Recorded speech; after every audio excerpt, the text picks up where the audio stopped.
Tu te réveilles et tu es déjà épuisé. Le café ne fait plus effet. Le soir, tu t'effondres sans même avoir l'impression d'avoir vraiment vécu ta journée. Si tu te reconnais, tu n'es pas seul. Selon une étude publiée dans le Journal of Psychosomatic Research en 2020, près d'une personne sur 3 dans les pays développés souffre d'une fatigue persistante sans cause claire. Et le pire, c'est qu'on finit par penser que c'est normal. Mais non. Cette fatigue-là, la vraie fatigue systématique, n'est pas une faiblesse, c'est un message. Un message du corps qui dit quelque chose ne va plus. Alors aujourd'hui, on va décoder ce message ensemble, comprendre pourquoi ton corps te vide de ton énergie, et surtout, comment la science dit qu'on peut la récupérer. Quand on parle de fatigue, on pense tout de suite au manque de sommeil. Et oui, c'est souvent vrai. D'après une méta-analyse publiée dans le Sleep Medicine Reviews en 2022, les troubles du sommeil sont la première cause identifiable de fatigue chronique. Apnée du sommeil, insomnie, écran tardif, même si tu dors 8 heures, ton cerveau peut manquer des cycles profonds indispensables à la récupération. Exemple, dans une étude de la Harvard Medical School, des volontaires dormant seulement 6 heures par nuit pendant 2 semaines ont montré une baisse de vigilance équivalente à 48 heures sans dormir. Mais attention, le sommeil n'est souvent que la partie visible de l'iceberg. La deuxième cause, c'est tout ce qui touche au déséquilibre hormonal ou métabolique.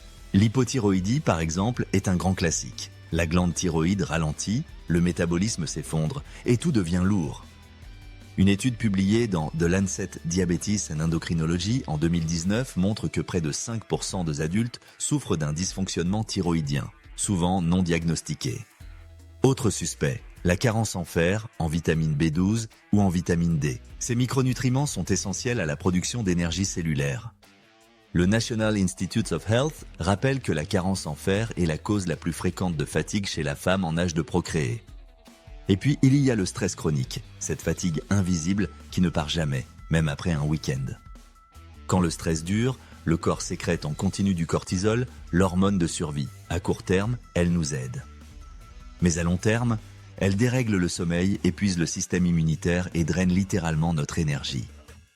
Une étude menée par Frontiers in Endocrinology en 2024 a montré que les personnes soumises à un stress prolongé présentaient une dérégulation de l'axe hypothalamo-hypophyso-surrénalien, le fameux axe HPA, entraînant des niveaux de cortisol instables et une fatigue profonde. Enfin, il ne faut pas oublier les causes iatrogènes, c'est-à-dire liées à des médicaments. Certains antihistaminiques, antidépresseurs ou bêta-bloquants peuvent provoquer une somnolence persistante. La Cleveland Clinic rappelle que ces effets secondaires peuvent passer inaperçus, mais peser lourd sur la vitalité quotidienne. Tu vois, la fatigue, c'est rarement dans la tête. C'est souvent une somme de déséquilibres, sommeil, hormones, stress, carence, parfois infection ancienne ou encore une inflammation chronique de bas grade. Mais alors, comment faire pour inverser la spirale ? La première étape, c'est d'arrêter de chercher la solution miracle. La science est claire, la fatigue systématique ne disparaît pas en un jour, mais elle peut s'améliorer, si on s'y prend intelligemment. Un vrai bilan médical, c'est la base. Test de sang contenant fer, B12, TSH, cortisol, glycémie, inflammation, ainsi qu'un bilan du sommeil et une vérification des médicaments. Dans une étude du British Medical Journal en 2021, plus de 60% des fatigues persistantes avaient une cause biologique identifiable après un examen complet. Et même si tout revient normal, ça ne veut pas dire que tout va bien. Il faut parfois aller plus loin, inflammation chronique, déséquilibre du microbiote intestinal ou récupération musculaire altérée. Et là, oublie les extrêmes.